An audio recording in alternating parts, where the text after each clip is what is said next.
तो दोस्तों हम लोग स्टार्ट करते हैं ज्वाइन का कोड।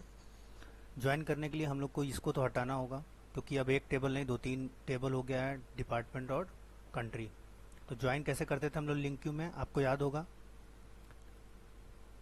ठीक है, तो कैसे करते थे, वेर डेटा लेते थे और from S D B student से ज्वाइन लगाओ। डी डी मतलब डिपार्टमेंट, ये एलियासिंग है, डी एस सी, और इस तरीके से हम लोग ज्वाइन करते थे डिपार्टमेंट को ऑन कंडीशन लगा के। Student department equals department ID, उस तरह कंट्री का सी लेकर के ज्वाइन लगा करके on student country equals C country ID. फिर एक लिखते हैं सेलेक्ट, सेलेक्ट भी करते हैं न्यू करके, जो जो कंट्री हम लोग को जो जो कॉलम चाहिए स्टूडेंट से उसको लगाते हैं। तो H dot student ID, student name, student city, student age, department, और एक क्या चाहिए, कंट्री भी चाहिए ना, C dot country, country name. ठीक है, इतना चाहिए होता है। अब एक बात बताइए दोस्तों, ये यहाँ पर टेबल से तो ये सारे कॉलम आ रहे हैं, ठीक है, और ये जा कहाँ रहा है, व्यू पर। डेटा डेटा ये पूरा कहाँ जा रहा है, व्यू पर। तो व्यू कहाँ है शो का, यहाँ है। अब यहाँ पर लेके जब आ जाएगा यहाँ से व्यू पर, तो एक बात बताइए, मॉडल हम लोग कौन सा यूज़ कर रहे हैं यहाँ पर। यहाँ पर मैंने देखिए अभी बदल दिया है। इससे पहले हम लोग मॉडल यूज़ कर रहे थे किसको, टीबीएल स्टूडेंट को, है कि नहीं। यहाँ पे हम लोग कंट्रोल जेड कर देते हैं, अभी आपको दिख जाएगा। ये यूज़ कर रहे थे हम लोग, जिसका कलेक्शन बना हुआ है। अब टीबीएल स्टूडेंट पे आते हैं हम लोग, ये रहा।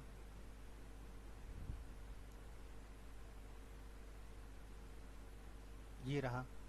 अब एक बात बताइए, वहाँ से आ रहा है कंट्री, कहाँ गया, यहाँ से क्या कौन कौन से कॉलम आ रहे हैं, डिपार्टमेंट नेम और कंट्री नेम। ठीक है, लेकिन क्या यहाँ पर कंट्री नेम और कंट्री डिपार्टमेंट है, नहीं। अब वो नेम और वो दोनों नेम स्ट्रिंग टाइप का है और यहाँ इन टाइप का है, तो क्या ये एक्सेप्ट करेगा, नहीं करेगा। इसलिए नहीं करेगा क्योंकि उसके डेटा टाइप दोनों के अलग अलग हैं। इसके डेटा टाइप इंट टाइप के हैं, और वो जो हम लोग मंगा रहे हैं डेटा वहाँ से, कंट्री नेम और डिपार्टमेंट नेम, ये दोनों स्ट्रिंग टाइप के हैं। तो इस वजह से ये काम होगा नहीं। अब इसका सॉल्यूशन क्या है कि हम लोग दो कॉलम, दो प्रॉपर्टी और ऐड कर दें उसी नाम से, और या किसी भी नाम से कर दें और स्ट्रिंग टाइप का बना लें। एक तो ये कर सकते हैं, लेकिन हम लोग ऐसा नहीं करेंगे। ऐसा क्यों नहीं करेंगे, क्योंकि यहाँ पे छेड़ना अलाउ नहीं है। यहाँ पे छेड़ना अलाउ नहीं है, ये डेटाबेस से बनता है, मैंने आपको पहले भी एमवीसी में बता रखा है। तो यहाँ पे छेड़ना घातक हो जाएगा और डेटा टेबल हम लोग का बिगड़ जाएगा डेटाबेस का। तो यहाँ तो हम लोग को छेड़ना नहीं है। इसका इलाज क्या है कि हम लोग एक और क्लास बनाएंगे। क्लास बनाने वक्त स्टूडेंट ज्वाइन का मैंने क्लास बना लिया है, और इसी प्रॉपर्टी को मैं वहाँ जाके पेस्ट कर दूंगा। ठीक है, पेस्ट कर दूंगा और उसको स्ट्रिंग टाइप का ले लूँगा। अब देखिए स्ट्रिंग टाइप का ले लिया है।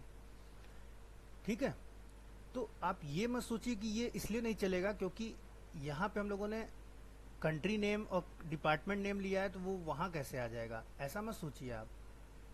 क्योंकि ज्वाइन में जो है, ज्वाइन वाला जो है, मैं देखिए यहाँ स्टूडेंट डिपार्टमेंट और स्टूडेंट कंट्री ही लेके चल रहा हूँ। अब क्या करना है हम लोगों को, अब हम लोग को सीधे जाना है कंट्रोलर पे, और यहाँ पर हम लोग को क्लास यूज़ करना है किसका, न्यू करके जो लिखा था आपने यहाँ पर, न्यू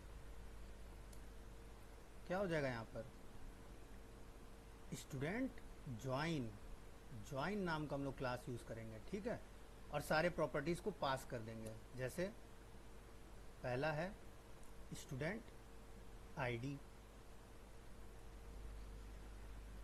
इक्वल्स, इक्वल टू लगा देंगे, देखिए एरर चला गया। फिर यहाँ पे लिखेंगे स्टूडेंट नेम इक्वल लगा दिए। फिर यहाँ पर लगाएंगे स्टूडेंट, स्टूडेंट क्या आ रहा है, सिटी को ले लीजिए। फिर यहाँ क्या लिखेंगे, स्टूडेंट एज, स्टूडेंट एज